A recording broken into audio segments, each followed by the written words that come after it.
This is a situation where somebody might genuinely have been receiving free electricity for a number of years. This story comes from Reddit, and there's a number of interesting legal implications here.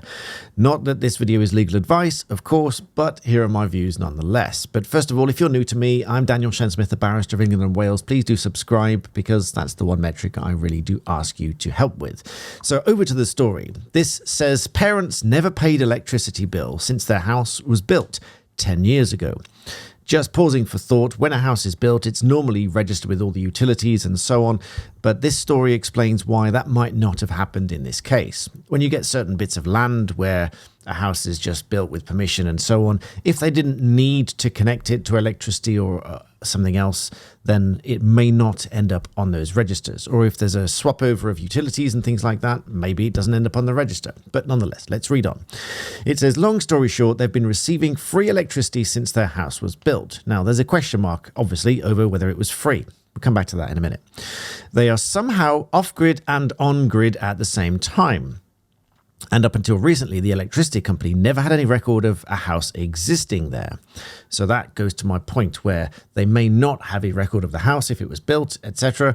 But the off-grid and on-grid at the same time element is a bit precarious, because to be on-grid, obviously they have to be connected. It's either one phase or three phase or whatever, but most houses are one phase. That means you've got one main electrical connection into the property from the grid, be it national grid or whatever kind of electricity distribution network.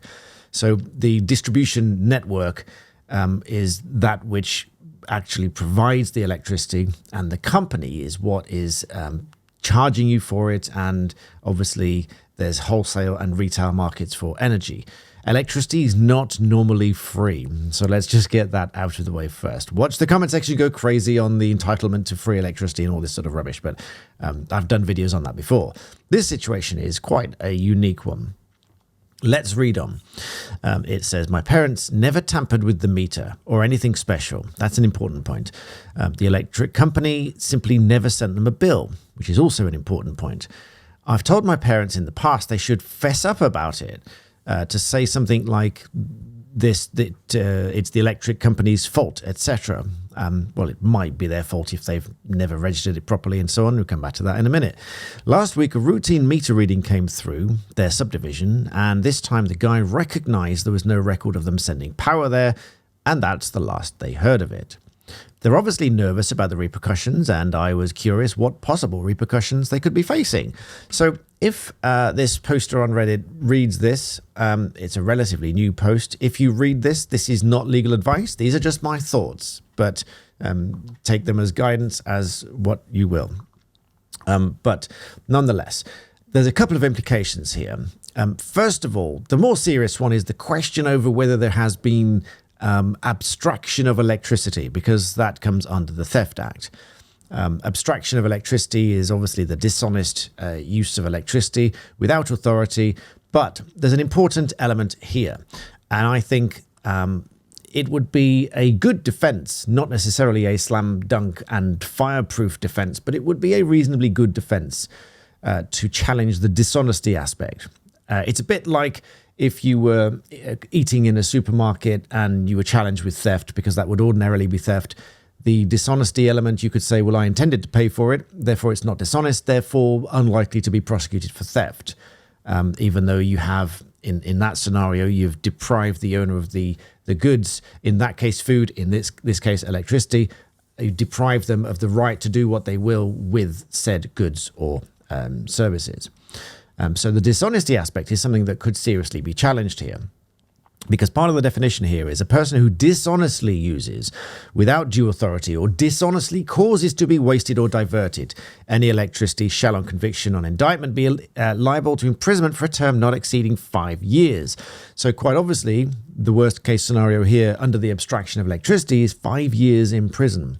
But they'd have to prove the dishonesty aspect on either the use or the diversion of said electricity.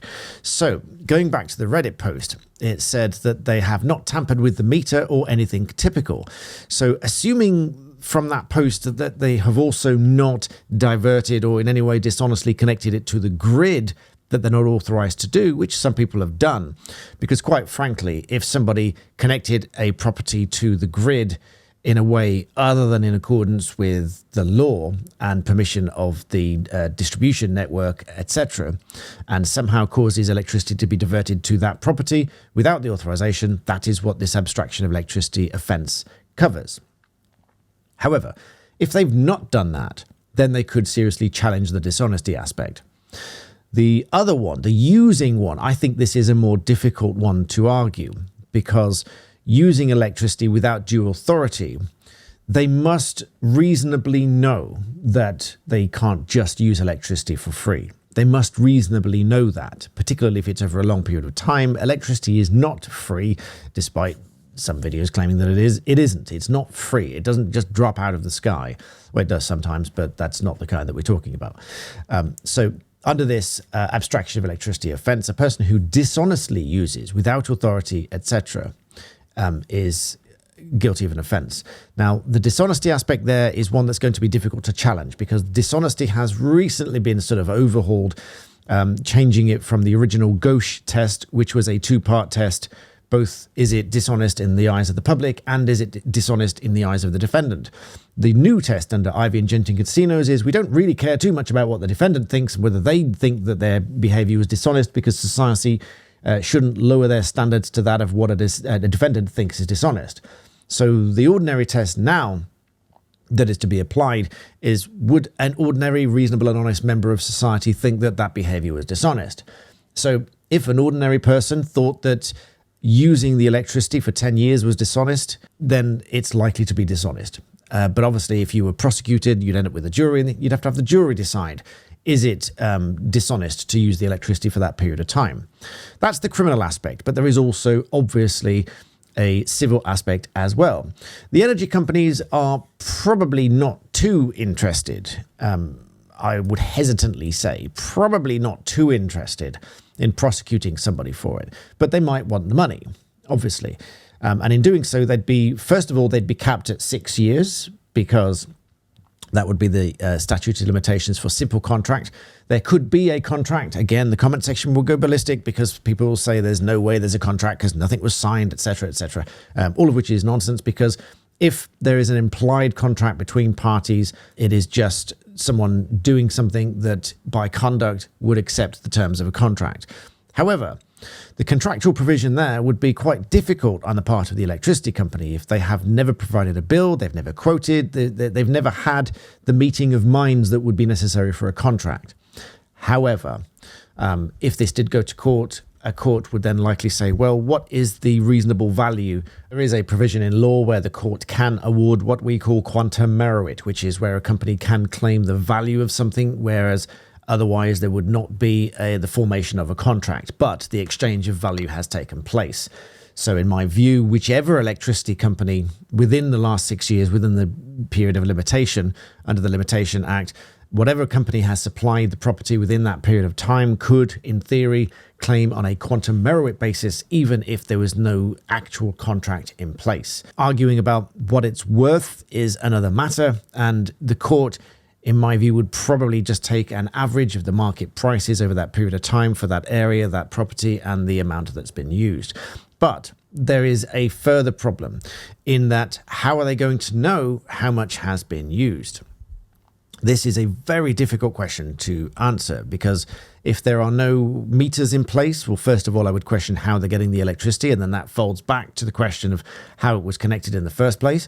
But let's say there are meters in place and it's precise as to how much has been used, then the calculation is relatively straightforward. However, only in so much as it goes back for the 10 years. So let's say it was installed, let's say the meters were installed 10 years ago and obviously would have read 0, and today they read X.